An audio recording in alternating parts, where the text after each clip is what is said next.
नमो तस्स भगवतो अरहतो सम्मा संबुद्धस्स। मैं अरहत सम्यक संबुद्ध को प्रणाम करता हूँ। मैं समस्त सतों के कल्याण के लिए दान, शील तथा अन्य पारमिताओं का अभ्यास करके समस्त सतों के प्राणी मात्रों के कल्याण के लिए मैं बुद्धत्व प्राप्त करूं।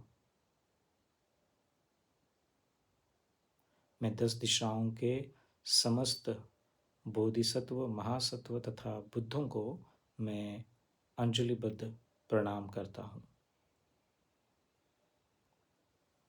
तो ये हमने प्रार्थना की कि मैं स्वयं के तथा समस्त सतों के कल्याण के लिए मैं बुद्धत्व प्राप्त करूं। हम अपनी विषय की ओर आते हैं। हमारा विषय है कि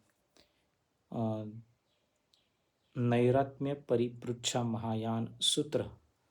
महायान सूत्र इसलिए कहा गया क्योंकि सामने वाला जो ऑडियंस था, जो व्यक्ति थे, वो महायान के साधक थे। महायान माने ऐसा यान कि जो आगे जाकर बुद्धत्व प्राप्त करता है, ऐसा साधक कि जो आगे जाकर बुद्धत्व प्राप्त करता है सभी सतों के कल्याण के लिए।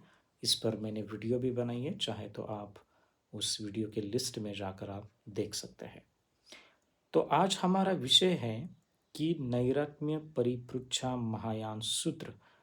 खास करके भगवान बुद्ध ने अनेक ऐसी भाषाओं में उपदेश दिए हैं। उसमें पाली जो भाषा है, समृद्ध पाली भाषा है, उसमें भी उपदेश दिए हैं।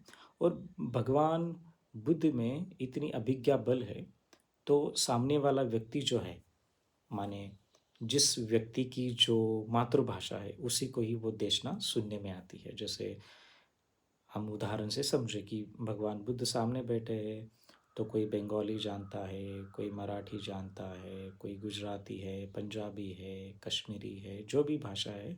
तो भगवान बुद्ध उपदेश तो दे रहे हैं, लेकिन जो व्यक्ति या फिर जो साधक उनके सामने बैठा है, उनको बुद्ध की जो टीचिंग है, जो उपदेश है, वो सुनने में आ रहा है अपनी मातृभाषा में।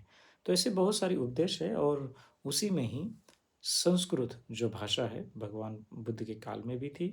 तो संस्कृत भाषा में कुछ ऐसे गंभीर उपदेश दिए हैं, तो वो संस्कृत भाषा में उपलब्ध है। और खास करके महायान के जो सूत्र है, सूत्र माने क्या, भगवान बुद्ध के उपदेश, उनको सूत्र कहा गया। पाली में उसको सुत्त कहते हैं। तो पहला हम एक श्लोक पढ़ेंगे, उसके बाद अनुवाद है, और उसके बाद हम अनुवाद की ओर ही ध्यान देंगे क्योंकि उतना फिर समय जाएगा। तो पहला श्लोक से हम संस्कृत में शुरू करते हैं, और फिर उसके बाद हम आगे जाकर हिंदी में उसका अनुवाद करेंगे। तो श्लोक पहला है, अथ ते तीर्थिका उपलब्धिम दृष्टः सर्विकल्पा सर्विका महायान कमु श्रुत्य साधुर कृता पचेली पुटता नैरात्म्य प्रश्न परिपृच्छन्ति स्म। कहने का अर्थ है कि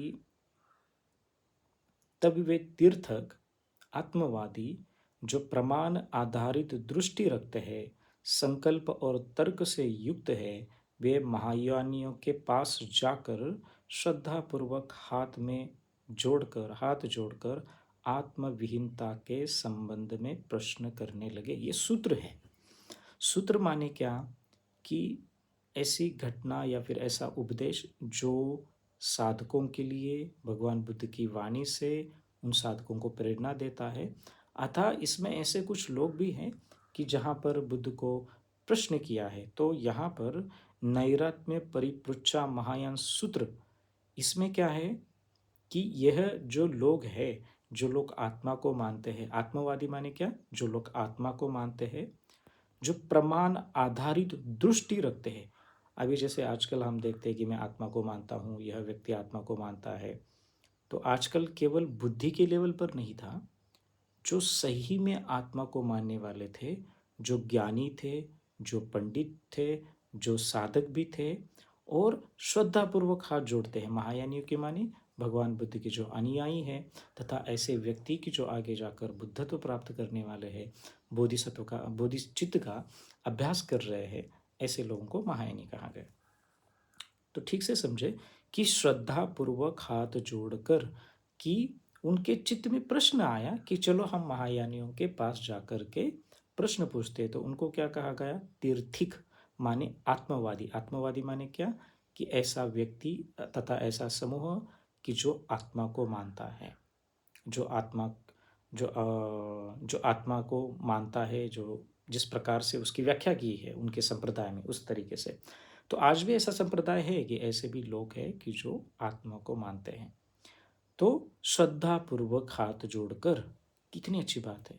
यदि हमारे चित्त में किसी के संदेह आया किसी बारे में, तो ये आत्मवादी लोग माने ऐसे पंडित लोग जो गृहस्थ भी हो सकते हैं अथवा गृह त्यागी भी हो सकते हैं, ऐसे लोग महायानियों के पास जाकर, माने जैसा कि मैंने कहा कि जो साधक है, जो बुद्धत्व प्राप्ति की कामना रखता है, साधना करता है, मेडिटेशन करता है, विद्वान है, उनके पास जाकर श्रद्धापूर्वक हाथ जोड़ता है। माने ये जब संदेह चित्त में आता है, तो एक व्यक्ति दूसरे व्यक्ति के पास जाकर के श्रद्धापूर्वक हाथ जोड़ता है। आजकल की जैसा ये नहीं, तुम्हारे में आत्मा नहीं मानते, अरे मेरे में आत्मा नहीं है तो एक दूसरे का सिर फोड़ो, ऐसा नहीं है।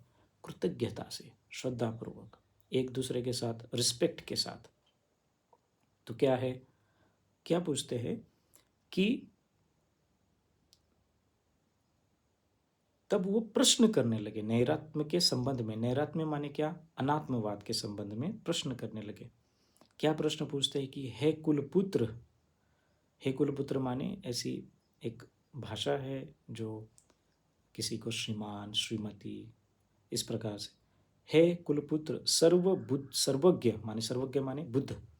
बुद्ध के द्वारा कहा गया है कि शरीर आत्मा रहित नैरात्म्य है। कि बुद्ध कहते हैं कि ये जो शरीर है ये मैं मेरा नहीं है। यदि शरीर नैरात्म्य है तो फिर परमात्मा नहीं है। तो इनका जो प्रश्न है, महायानियों को ये प्रश्न कर रहे हैं। कौन कर रहे हैं? आत्मवादी। किनको प्रश्न कर रहे हैं? महायानियों को।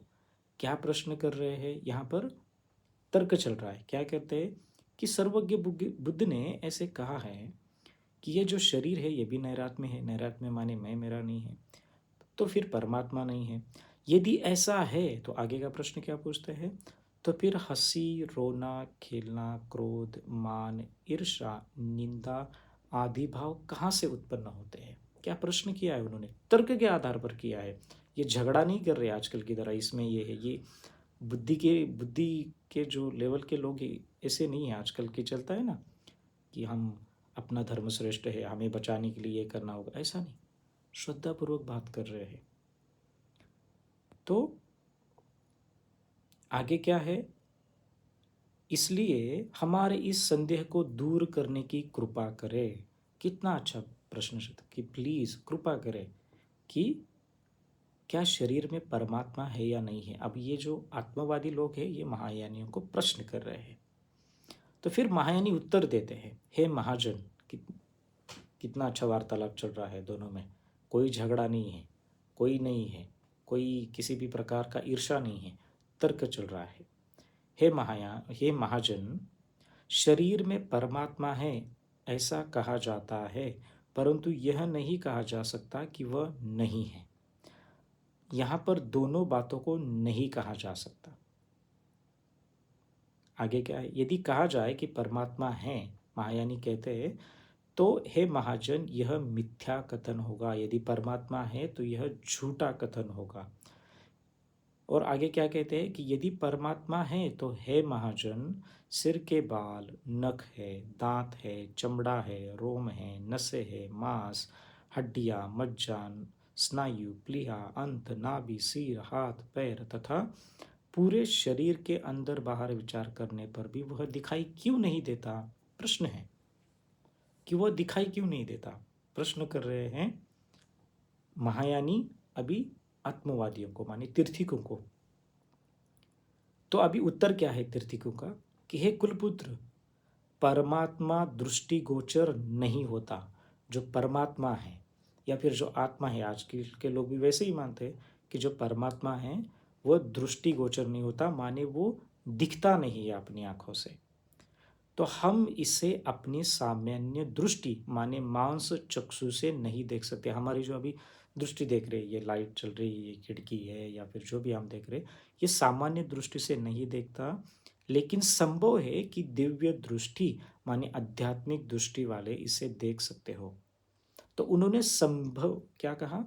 संभव है माने पॉसिबिलिटी है, उन्होंने शत प्रतिशत नहीं कहा है, लेकिन संभव है कि वह दिव्य दृष्टि तथा आध्यात्मिक दृष्टि वाले से इसे उलझे हुए है। तीर्थीक लोग उलझे हुए हैं, संदेह है।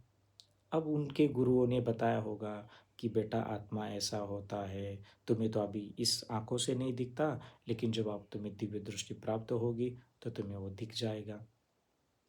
तो बेचारे इतने अविद्या में पले हुए हैं, बड़े हुए हैं कि किसी ने कहा और वो मानते चले आए हैं। अब आगे भी वो प्रश्न कर रहे हैं कि ऐसा संभव है कि दिव्य दृष्टि वाले लोग इसे देख सकते हो। अविद्या में है, प्रश्न पूछ रहे हैं महायानियों से, साधकों से, जो साधना का अभ्यास कर रहे हैं। तो आध्यात्मिक दृष्टि वाले इसे देख सकते हो। आध्यात्मिक दृष्टि वाले माने क्या? कि साधक जब ध्यान करता है तो कुछ उसमें अभिज्ञा बल आता है, उसे कहते हैं दिव्य दृष्टि।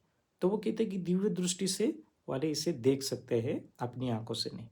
फिर महायानियों का अगला प्रश्न पूछते हैं, तर्क चल रहा है। क्या प्रश्न पूछते हैं महायानी? दिव्य दृष्टि वाले भी परमात्मा को नहीं देख सकते, माने ऐसा भी कहते हो तुम लोग कि परमात्मा है, और यदि वो अपनी आंखों से नहीं दिखता है, लेकिन यदि तुम लोग ये भी कहते हो कि परमात्मा दिव्य दृष्टि से देखता है, तो देख नहीं सकते। क्यों नहीं देख सकते? जिसका न कोई रूप है, ना रंग है, ना कोई संस्कार है, उसे किस प्रकार से देखा जा सकता है? अभी महायानी उसको प्रश्न कर रहे हैं कि जिसका कोई आँख, क्योंकि हमारे आँखों से कुछ रंग तो दिखाई देना चाहिए, कुछ विशेष रूप का आकार तो देखना चाहिए। दिव्य दृष्टि है, फिर भी दिखता है साधक को, कोई आकार हो या फिर किसी प्रकार का रंग हो, लेकिन वो दिखाई नहीं देता। तो किस प्रकार से देखा जा सकता है? फिर तीर्थीक पूछते हैं।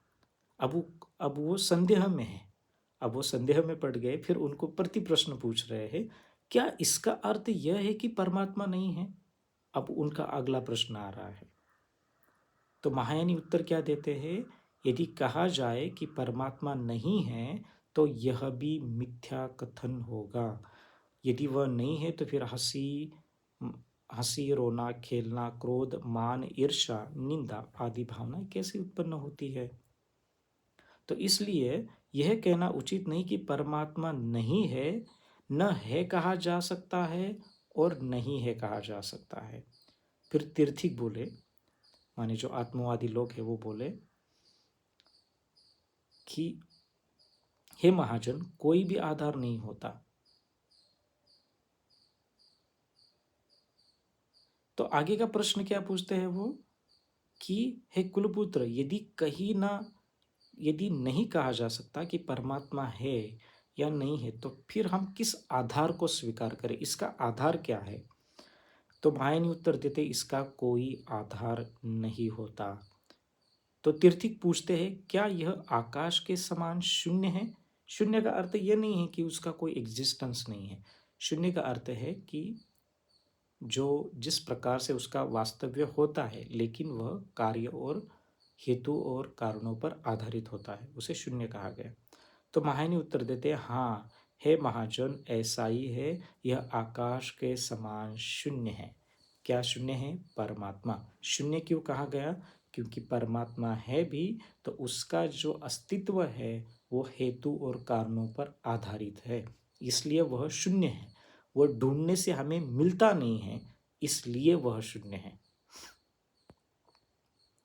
तीर्थीक पूछते हैं, यदि ऐसा है तो हे कुलपुत्र, तो फिर हंसी, रोना, खेल, क्रोध, मान, ईर्ष्या, निंदा आदि भावनाओं को किस प्रकार देखना चाहिए? तो महायानी उत्तर क्या देते हैं? इन्हें स्वप्न, माया और जादू के समान देखना चाहिए। जो हम देखते हैं, हंसी, मजाक, खाना, जो भी करते हैं, वो एक किसे स्वप्न, माया और जादू के समान देखना चाहिए। तो तीर्थीक पूछते हैं कि माया कैसी होती है? स्वप्न किस प्रकार का होता है? जादू किस प्रकार का होता है? बेचारे अविद्या में है, तो पूछ रहे हैं उत्सुकतावश कि माया क्या है, जादू क्या है, स्वप्न क्या है? फिर महायानी उत्तर क्या देते हैं? माया मात्र संकेत इंद्रिय भ्रम है। क्या है? इंद्रियों का भ्रम है। स्वप्न केवल एक छवि है। माया जिसे कहते हैं वो इंद्रियों का भ्रम है। जिस प्रकार से हमें कुछ वस्तुएं दिखाई देती है वैसे उस प्रकार से उसका अस्तित्व होता नहीं है। जैसे मैंने हाथ में जो घड़ी पहनी है उसका कोई अपना स्वतंत्र अस्तित्व नहीं है। ये इंद्रियों का भ्रम है कि ये घड़ी है, वास्तविकता है। लेकिन इसे जब हम ढूंढने जाते हैं तो घड़ी ऐसी नाम की कोई मिलती नहीं, क्योंकि जब घड़ी का हम बेल्ट अलग करेंगे या फिर उसकी कांच अलग करेंगे या फिर उसके अलग अंदर के पार्ट्स अलग करेंगे, तो घड़ी जब हम उसको ढूंढने जाते हैं तो घड़ी ऐसी मिलती नहीं है। क्या ये घड़ी का जो बेल्ट है, क्या वो घड़ी है? नहीं है। क्या बेल्ट, घड़ी की कांच जो है, क्या वो घड़ी है? नहीं है। घड़ी की जो चाबी है, क्या वो घड़ी है? नहीं है। जब वो इकट्ठे होते हैं, मानो धर्म इकट्ठित हो जाते हैं, तो उस धर्म को एक नाम दिया जाता है, उसे घड़ी कहते हैं। धर्म माने क्या? फिनोमिना। धर्म माने हिंदू धर्म, बौद्ध धर्म, ईसाई धर्म, ऐसा नहीं समझना चाहिए। तो माया क्या है? इंद्रियों का भ्रम। आजकल के लोग कहते हैं ना, सब माया है, सब क्या कहते हैं, सब मोह है, सब माया है। माया क्या है? माया माने जिस प्रकार से हम उस इंद्रियों को, अपनी इंद्रियों से देख रहे हैं वस्तुओं को, चीज़ों को, उसका उसका वास्तव में वैसा है नहीं है। वो कारणों पर और हेतु और प्रत्ययों पर आधारित है। इस प्रकार से उसे समझना चाहिए। तो स्वप्न क्या है? स्वप्न एक छवि है। तो माया तो समझ में आया कि इंद्रियों का भ्रम है। स्वप्न एक छवि है। छवि क्या? छवि माने हम जब अभी किसी आईने के सामने खड़े होते हैं तो हमारी जो छवि होती है वो एक स्वप्न की भांति होती है, और जो प्रकृति में शून्यता का स्वरूप दर्शाती है। तो शून्यता का प्रोडक्ट मतलब हम उसे ढूंढने जाए तो वो मिलती नहीं है। तो प्रकृति में शून्यता का, शून्यता माने क्या? कि किसी भी धर्म तथा वस्तुओं का जो स्वभाव है वो एक दूसरे पर निर्धारित है, जब ढूंढने जाते हैं तो मिलता नहीं है। और जादू क्या है? कृत्रिम प्रयोग है। जादू माने इस प्रकार का जादू नहीं, जादूगर नहीं। जिस प्रकार से हमें दिखाई देते हैं कुछ चीज़ें, तो वो कृत्रिम प्रयोग हैं। तो आगे प्रश्न करते हैं कि हे महाजन, समस्त अनुभवों को स्वप्न, माया और जादू के समान देखना चाहिए। तो महायानी क्या कहते हैं कि समस्त अनुभव, अनुभव माने अपनी इंद्रियों से कुछ देख रहे हैं, माया जिसे कहते हैं, या फिर स्वप्न देखते हैं आँखों में, या फिर हम जब नींद में होते हैं, ये सारे क्या हैं? एक, इन सभी को माया, स्वप्न और जादू के समान देखना चाहिए। तो इसके दो भेद बताए गए हैं। क्या है? पहला है संवृत्ति सत्य। संवृत्ति माने क्या? सामान्य। और दूसरा है परमार्थ। तो संवृत्ति सत्य क्या है? कि यह आत्मा है, यह पराया है। इसी प्रकार जीव, पुरुष, पुद्गल, सजीव, कर्ता, कारक माने भोक्ता, वेदक, धन, संतान और परिवार आदि की कल्पना, इसे ही सांवृत्तिक सत्य कहा गया है। सांवृत्तिक माने क्या? व्यवहारिक सत्य। ये मैं हूँ, ये ये मेरी पत्नी है, ये मेरी घर है, ये मेरी गाड़ी है, ये है। तो इस प्रकार से उसको क्या कहा गया? सांवृत्तिक सत्य। और परमार्थ सत्य किसे कहते हैं? कि जहाँ ना आत्मा है, न माया है, न जीव है, न पुद्गल है, न भोक्ता है, न धन है। मतलब वहाँ पर मैं मेरा नहीं है, वहाँ निस्वार्थ भाव है, जहाँ आत्मा नहीं है। तो इस प्रकार से संवृत्ति माने सापेक्ष सत्य और परमार्थ सत्य, इन दो भेद को स्पष्ट रूप से बताए गए हैं। संवृत्ति लौकिक धर्म है, माने अपने सॉरी, अपने जो भी इंद्रियों के अनुभव से जो कुछ भी जाने जाते हैं वो सारे लौकिक धर्म हैं। और जबकि परमार्थ अलौकिक पारमार्थिक धर्म है। तो जो संवृत्ति धर्म को अपनाते हैं वह क्लेश और आसक्तियों के अधीन रहते हैं। परमार्थ सत्य को न जानने के कारण लंबे समय तक संसार में भटकते हैं। तो वो संवृत्ति सत्य, ये मेरा है, ये मैं हूँ, ये महायानी किनको बता रहे हैं? आत्मवादी लोगों को बता, कि ये मैं हूँ, ये मेरा है, ये पत्नी मेरी है। तो इस प्रकार से वो क्या करते हैं? इस मैं मेरे के कारण वो संसार में बार बार भटकते रहते हैं। और संवृत्ति जिसे लौकिक धर्म है, जो अज्ञानी लोग कल्पित सत्य मानते हैं।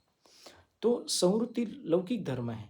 तो अज्ञानी लोग क्या करते हैं कि जिस तरीके से वस्तुओं को हमें अपनी आंखों से दिखती है, या फिर हम हमें स्मेल आती है, या फिर हम स्पर्श होता है, तो जिस तरीके से ये जो छह इंद्रियां हैं उनके अपने अपने विषय है, उन विषयों के बारे में जिस तरीके से हमें वस्तु दिखती है वैसी है नहीं है, लेकिन हम उसको वैसा ही मानते हैं। जैसे उदाहरण से समझे कि किसी व्यक्ति ने मुझ पर क्रोध किया, सुबह क्रोध किया 9 बजे, 5-6 लोगों के सामने उसने गुस्सा किया, मुझे गाली गलौज की, वो चला गया। अब हम उसी व्यक्ति के बारे में सोच रहे कि देखो उसने मुझे गलती की, उसने मुझे गाली दे दी, इन लोगों के सामने मुझे उसने मुझे अपमान किया। लेकिन 9 बजे के बाद वो तो घर गया, खाना खाया, सो गया, उठा, उसने क्या क्या मीटिंग है वो भी कर ली, गाली देने वाला व्यक्ति। लेकिन हम जो सोच रहे हैं वो वही व्यक्ति है, बजाय कि वो बदल रहा है, वो अनित्य है। लेकिन हमारी भावना क्या है कि वह व्यक्ति है और उसने मुझे गाली दी है। तो इस प्रकार से समझना चाहिए कि वे मिथ्या कल्पना के कारण दुखों का अनुभव करते हैं, और इसी कारण कोई व्यक्ति हमें क्रोध करता है तो वो व्यक्ति ढूंढने, माने रमेश एक व्यक्ति है कि जिसने मुझे क्रोध किया। अब जब मैं रमेश को ढूंढने जाता हूं तो रमेश ऐसा कोई मिलता नहीं। रमेश को चांटा लगाओ तो रमेश के गाल पर चांटा लगाने से क्या वो गाल रमेश का रमेश है? नहीं है। रमेश के हाथ छूने से क्या रमेश है, रमेश का हाथ रमेश है? नहीं है। तो ढूंढने से हमें मिलता नहीं है। धर्मों को जब हम ढूंढने जाते हैं, जो प्रतीत्य समुत्पन्न धर्म है, जो कार्य और कारण के आधार पर उत्पन्न हुए हैं, जब हम उनको ढूंढने जाते हैं वो मिलते नहीं हैं। तो इसी के कारण व्यक्ति क्या होता है, बार बार दुखों का अनुभव करता है। यह जो आत्मा की बात चल रही है या फिर मुक्ति की बात चल रही है, इतनी आसान नहीं है। इसको अपने तर्क के आधार पर ढूंढना है। ऐसा नहीं कि मैं पीठासन पर बैठा हूँ और तुम लोग मान लो और मैं जो कह रहा हूँ ऐसा नहीं है। तर्क है, प्रश्न करना चाहिए हमें। और आगे क्या कहा, मूर्ख और बाल बुद्धि वाले लोग मोक्ष का मार्ग नहीं देख पाते। ये वही है। तो महायानी कहते कि मूर्ख माने क्या, जानकार, अजानकार, कि जिसने कुछ जाना नहीं है, जो अज्ञानी है।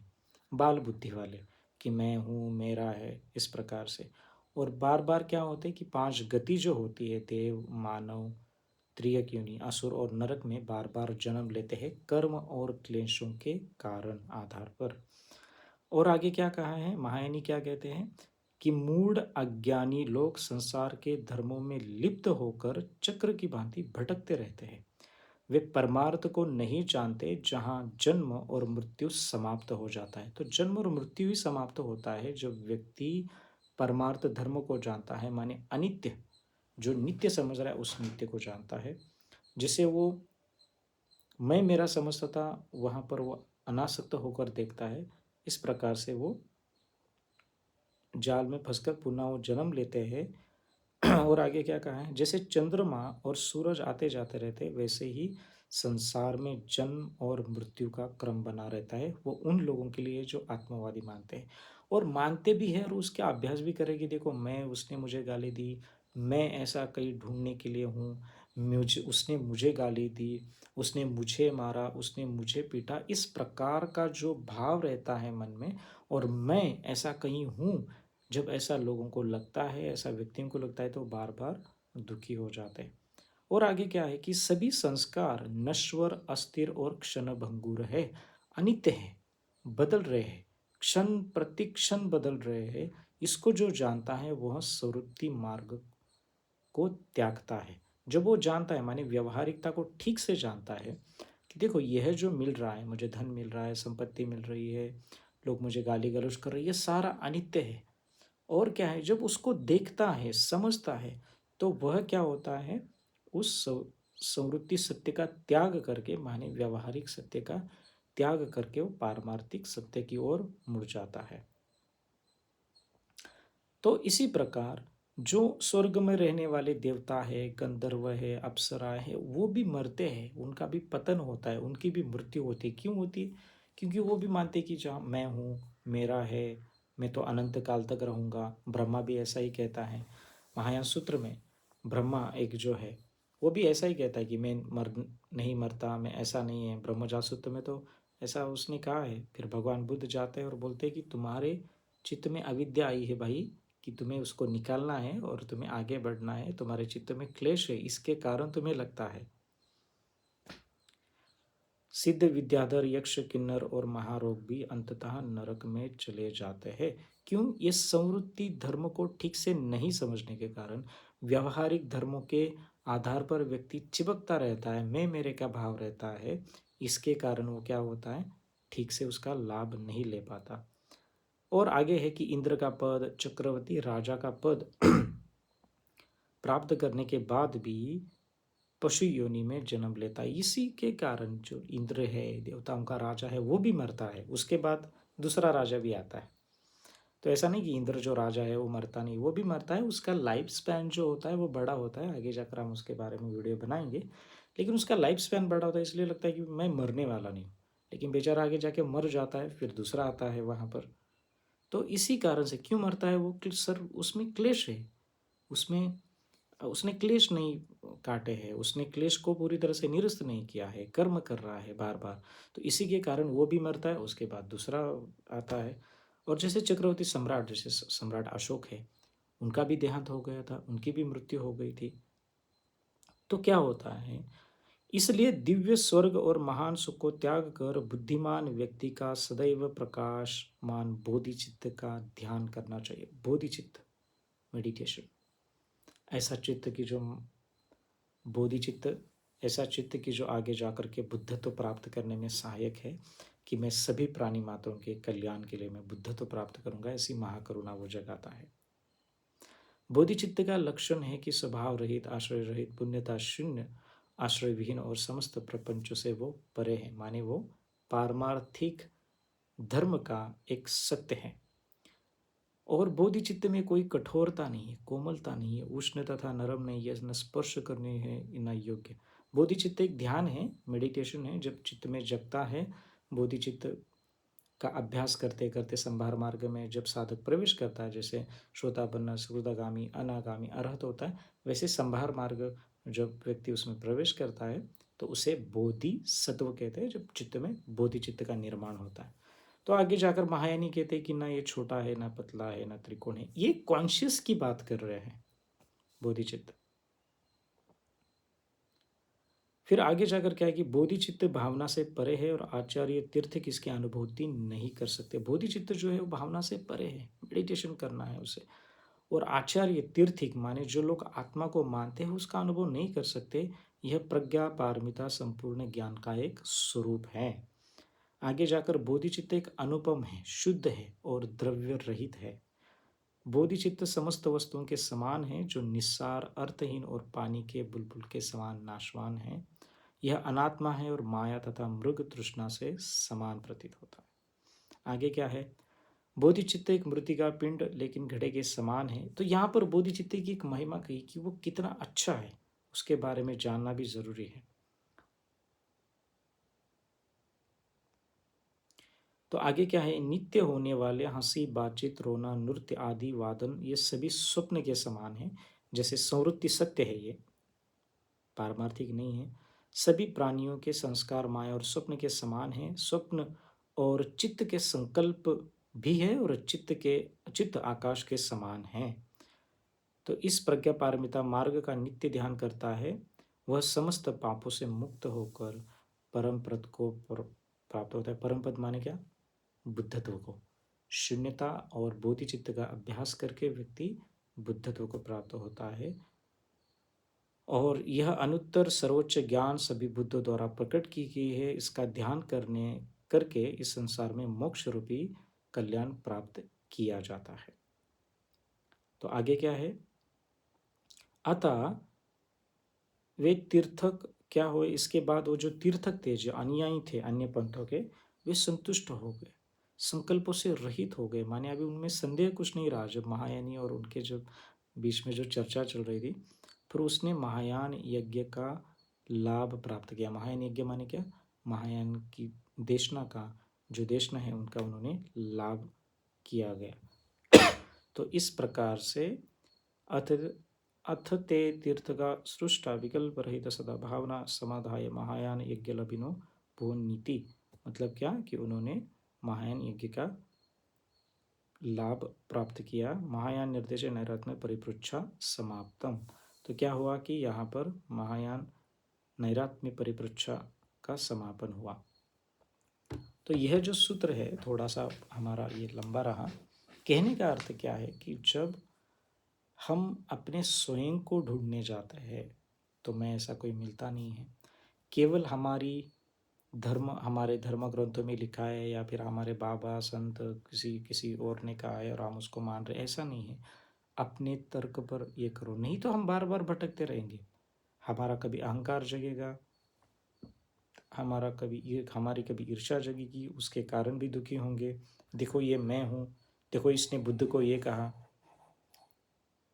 बुद्ध के बारे में इसने ये कहा, तो जिस व्यक्ति ने बुद्ध के बारे में जो कुछ कहा है, फिर उसके बारे में क्रोध जगेगा। तो समझना चाहिए कि सभी नश्वर है, अनित्य है। हम आए हैं संसार में, जन्म लिया है, अब मनुष्य जीवन मिला है, साधना करें, मेडिटेशन करें, उसका लाभ उठाएं और आने वाले भविष्य में हमारा जीवन सुखी बनाएं। वैसे हम हर रविवार को एक क्लास लेते हैं, वहाँ पर इसी के संदर्भ में हम ध्यान कराते हैं और अलग अलग विषयों पर चर्चा होती है। तो जिनको भी यह सेशन ज्वाइन करना है, आप bhanteasam@gmail.com पर आप संपर्क कर सकते हैं। वहाँ पर आपको जल्द ही रिप्लाई वहाँ मिल जाएगा और आपको ग्रुप में बाद में ऐड किया जाएगा, ताकि ग्रुप में ऐड करने के बाद आपको वहाँ की अपडेट्स आपको मिलती रहेगी और नए नए सूत्रों पर और विशेष धर्म चर्चा भी होती रहती है। तो सभी आकर वहाँ पर चर्चा भी होती है, प्रश्न उत्तर होते हैं और इससे लाभ भी होता है। तो आज के लिए इतना ही, और आने वाले वीडियो में हम एक नए विषय के साथ वहाँ पर चर्चा करेंगे। तब तक के लिए नमो बुद्धाय, take care and be happy.